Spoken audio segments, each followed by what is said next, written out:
என்னங்க இது பாய் வீட்டு பிரியாணி, பாகிஸ்தான் பிரியாணிலாம் சொல்லி உங்கள ஹைப் பண்ண விரும்பல. இது செல்வி வீட்டு பிரியாணி. எப்படி பண்ணுறதுன்னு பார்ப்போமா? ஒரு குக்கர் வச்சுட்டு ஆயில் ஊற்றிக்கோங்க. நான் வந்து பட்டை, கிராம்பு இந்த 2 மட்டும் போட்டிருக்கேன்.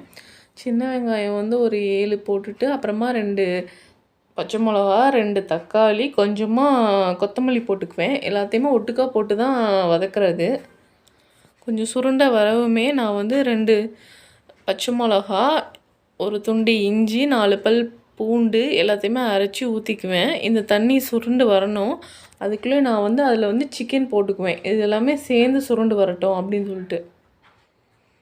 கொஞ்சமாக நல்லா வற்றவுமே நான் வந்து பிரியாணி பொடி என்ன பிராண்டோ அதை வந்து நீங்கள் போட்டுக்கலாம். கொஞ்சமாக போட்டுக்கோங்க. அப்புறமா மொத்தமாக செக் பண்ணிவிட்டு போட்டுக்கலாம். இப்போ வந்து கொஞ்சம் சுருண்டு வந்துருச்சு. இப்போ நான் ரைஸ் எவ்வளோன்னு சொல்லி பார்த்து ஊற வச்சுருப்போம்ல, நான் வந்து நல்லா 1 ஹவர் ஊற வச்சுருப்பேன். அப்போ தான் ரொம்ப சாஃப்டாக இருக்கும். அதுக்கு வந்து 2 பங்கு தண்ணி ஊற்றிக்கலாம். ஊற்றிட்டு இப்போ வந்து நான் வந்து கொதிக்கிறதுக்கு முன்னாடியே உப்பு வந்து மொத்தமாக போட்டுருவேன். அப்போ தான் கொதித்து வரும்போது உப்பு எல்லாமே கரெக்டாக இருக்கா அப்படின்னு பார்த்துக்கலாம்.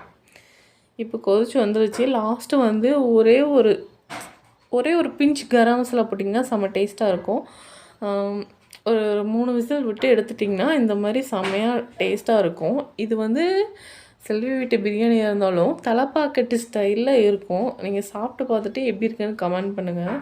செம்ம டேஸ்ட்டாக இருக்கும். அப்படியே சுட சுட பிரியாணி போட்டு ஒரு துண்டு கறி, ஒரு துண்டு சோறு எடுத்து அப்படியே சாப்பிட்டோம்னா அமிர்தமாக இருக்கும்.